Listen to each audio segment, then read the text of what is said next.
கிருஷ்ணர் கதையின் தொடர்ச்சியாக கிருஷ்ணர் பின்னர் தனது பஞ்சனையிலே அமரச் சொன்ன கிருஷ்ணர், சுதாமா, அவந்தியிலிருந்து என்னை காண நடந்தே வந்தீரா? உமது கால்கள் எவ்வளவு வலித்திருக்கும் என்றவராய் அவரது கால்களை பிடித்து விட்டபடியே பேசினார். நீண்ட நாட்களுக்கு பிறகு நண்பர்கள் சந்திக்க நேர்ந்த பள்ளியில் சக மாணவர்களுடன் செய்த குறும்பு, ஆசிரியர்களுக்கு தெரியாமல் செய்த சேஷ்டைகள், நெகிழ்வான நிகழ்வுகள் என பல விஷயங்களை பற்றி பேசத்தானே செய்வோம். கிருஷ்ணர் சுதாமாவுடன் அந்த நிகழ்ச்சியெல்லாம் நினைவு கூர்ந்தார்.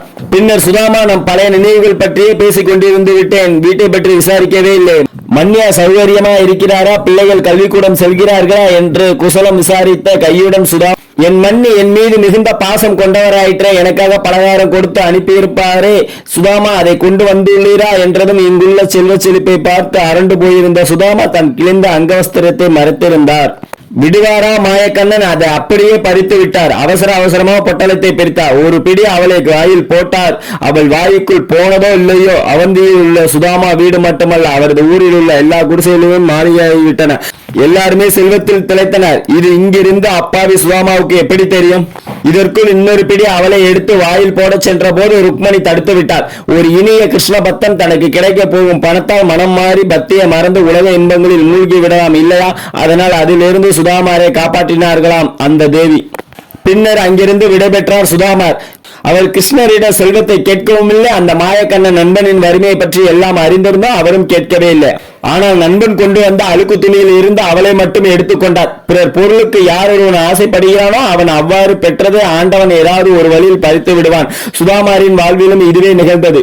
பால்யத்தில் இவர்கள் சாந்திபனி முனிவரிடம் பாடம் கற்று வந்த போது ஒரு நாள் முனிவரின் மனைவி 2 குழந்தைகளை அழைத்து சமையலுக்கு விறகு பொறிக்க வர அனுப்பினாள். போகும்போது இருவரும் சாப்பிட்டுக் கொள்ளுங்கள் என சொல்லி வெள்ளம் கலந்த அவளை ஒரே பொட்டலமாக கொடுத்தாள். விறகு வெட்டி கொண்டிருந்த நேரத்தில் பசி எடுக்கவே குசேலர் பொட்டலத்தை பிரித்தார், சாப்பிட்டார். கிருஷ்ணரை அழைத்து அவருக்குரிய பங்கை கொடுத்திருக்க வேண்டாமோ? ஆசையோ பசியோ முழுமையாக சாப்பிட்டு விட்டான். அன்று கிருஷ்ணர் அதற்காக ஏதும் சொல்லவில்லை. பகவான் உடனே எதையும் தட்டி கேட்க மாட்டார். இப்போது அவருடைய நேரம். அன்று தர வேண்டிய தனக்குரிய பங்கை எத்தனையோ வருடங்கள் கழித்து இன்று கட்டாயமாக பெற்றுக்கொண்டார். உலகத்தில் பிறந்த யாராக இருந்தாலும் அடுத்தவன் போரிலே வலுக்கட்டாயமாக பறித்தால் அவன் இறந்தாலும் சரி, அவனுடைய வம்சத்தில் வருபவனாவது நிச்சயமாக அதற்கு பதில் சொல்ல வேண்டிய காலம் வரும். ஒரு வழியாக குசேலர் அவதி வந்து சேர்ந்தார். அங்கு வைத்து எதுவும் தர மறுத்த அந்த கல்வன் கண்ணன் குசேலர் ஊருக்குள் நுழைந்ததும் அடையாளமே தெரியாமல் உருமாறி விட்டார். உடலெங்கும் நகைகள் பலபலத்தன. கிழிந்த வஸ்திரம் பட்டு வஸ்திரமானது. பகவானின் இந்த விளையாட்டில் அவருக்கு விருப்பமில்லை. இருந்தாலும் கிருஷ்ண நாமத்தை விடாமல் சொன்னபடியே வீட்டை தேடி அலைந்தார். சுசிலே அவரை ஒரு மாடத்தில் நின்று அழைத்தார். நம் வீடு இதுதான், இங்கே வாருங்கள் என்றார். குழந்தைகள் தங்கம், வைரம், மாணிக்க சிறுதேர் ஓட்டி விளையாடி கொண்டிருந்தனர். இவ்வளவு வறுமையிலும் அவர் வீட்டில் கூலியை என்றாவது ஒரு நாள் வாங்கி கொள்ளலாம் என்று வேலை செய்து வந்த வேலைக்காரின் கழுத்திலே 100 பவுனுக்கு குறையாமல் தொங்கியது. இப்படி அதிசயங்களை நுகர்ந்தபடியே வீட்டுக்குள் நுழைந்த சுதாமர் நடந்ததை அறிந்தார். கிருஷ்ணா, ஏ மாயவனே, என் ஆத்ம நண்பனே, அடே இந்த அழியும் செல்வத்தை நாடியா உன்னை நாடி வந்தேன். ஏ கயவனே, என்னை ஏமாற்றி விட்டாயடா. நான் உன்னிடம் செல்வத்தை கேட்டேனா? என் பக்திக்கு மரியாதை அவ்வளவுதானா? தாமோதரா, கிருஷ்ணா, என் இதயத்தில் உரைபவனே, பக்தன் என்றால் யாரு தெரியுமா உனக்கு? யார் ஒருவன் தன் கஷ்டத்தை கடவுளிடம் கூட சொல்ல மாட்டானோ, அதை அவன் கொடுத்த வரப்பிரசாதமாக இன்னும் அதை அனுபவித்து ரசித்து வாழ்கிறானோ அவனே பக்தன். உன்னிடம் நான் தினமும் என்ன கேட்கிறேன்? அழியா உலகான வைகுண்டத்தில் ஒரு இடம், உன் கமல பாத தரிசனத்தை தினமும் காணும் பாக்கியம். இந்த நிரந்தர செல்வத்தை நாடி அல்லவா வந்தேன். பரந்தாமா, இந்த செல்வம் எனக்கு வேண்டாமடா, என்னை உன்னோடு சேர்த்துக்கொள் என கதறினார். நண்பனின் கதறல் கண்டு கண்மணி கிருஷ்ணர் பொறுப்பாரா? வந்துவிட்டார். சங்கு சக்கர கதாதாரியாய் குசேலர் அவருடன் ஐக்கியமானார். பகவான் கிருஷ்ணரின் இந்த வரலாற்றை படித்தவர்கள் இதில் உள்ள கருத்துக்களை பின்பற்றி நடந்தால் இப்பிறவியிலே எல்லா இன்பமும் இனி பிறப்பற்ற நிலையும் பெறுவது உறுதி. நம்ம DDGS7 ஜி கோவிந்தராஜ் ஐபத்தா யூடியூப் சேனல்ல ஒவ்வொரு பகுதியாக கிருஷ்ணருடைய ஒவ்வொரு கதையும் நம்ம போட்டுட்டு இருக்கோம். ஒவ்வொன்றும் நீங்க பாருங்க, நம்ம வாழ்க்கைக்கு பயன்படுத்தி அதுல இருந்து நம்ம வாழ்க்கையை நல்லபடியா வாழ்ந்து வாங்க.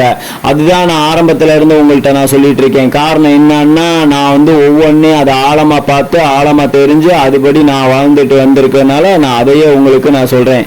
உங்களுக்கு எந்த அளவுக்கு உங்க வாழ்க்கை கஷ்டமா இருக்கு, துன்பமா இருக்கு, துயரமா இருக்குன்னு நீங்க நினைக்கிறீங்களோ அந்த அளவுக்கு நீங்க கடவுளை மட்டுமே நீங்க வேண்டி வாங்க. கடவுள் கண்டிப்பா நம்மளை கைவிட மாட்டாரு. நான் காசுக்காக வேண்டிய பணத்துக்காக வேண்டிய இந்த கதையை யூடியூப்ல நான் பகிரல. காரணம் என்னன்னா எல்லாத்துக்குமே தெரியும் யூடியூப்பை பொறுத்தளவு எந்த அளவுக்கு இதா இருக்கு அப்படின்னுங்கிறது. எல்லா பேரும் பாத்தீங்கன்னா அதை ஒரு தொழிலாவே எடுத்து பண்ணிட்டு இருக்காங்க. ஆனா நான் என்னுடைய பக்தியை வெளியில காமிக்கிறதுக்காக வேண்டிதான் நான் யூடியூப்பை பயன்படுத்திட்டு இருக்கேன். இது பக்தினுங்கிறத விட மக்களுக்கு ஒரு நல்ல கருத்தை சொல்லணும் அப்படின்னுங்கிற ஒரு ஆசையில தான் இந்த யூடியூப் வெளியில நான் எல்லாமே நான் செஞ்சுட்டு இருக்கேன். அதனால நீங்க தொடர்ந்து நம்ம சேனலை நீங்க வாட்ச் பண்ணுவாங்க. நீங்களும் வாழ்க்கையில பயனடைவீங்க, வெற்றி அடைவீங்க, மகிழ்ச்சி அடைவீங்க. இந்த துன்பங்கள் எல்லாத்தையும் கடந்து போகும் ஒரு பக்குவ நிலையும் உங்களுக்கு வரும் அப்படின்னுங்கிறதோட உங்கள் கோவிந்தராஜ் DTGSM ஜி கோவிந்தராஜ் ஐபத்தாவின் உங்கள் கோவிந்தராஜ். தேங்க்ஸ் ஃபார் வாட்சிங். DTGSM ஜி கோவிந்தராஜ் ஐபத்தா யூடியூப் சேனல் பிடிச்சிருந்தா லைக் பண்ணுங்க, ஷேர் பண்ணுங்க, கமெண்ட் பண்ணுங்க. தேங்க்ஸ் ஃபார் வாட்சிங்.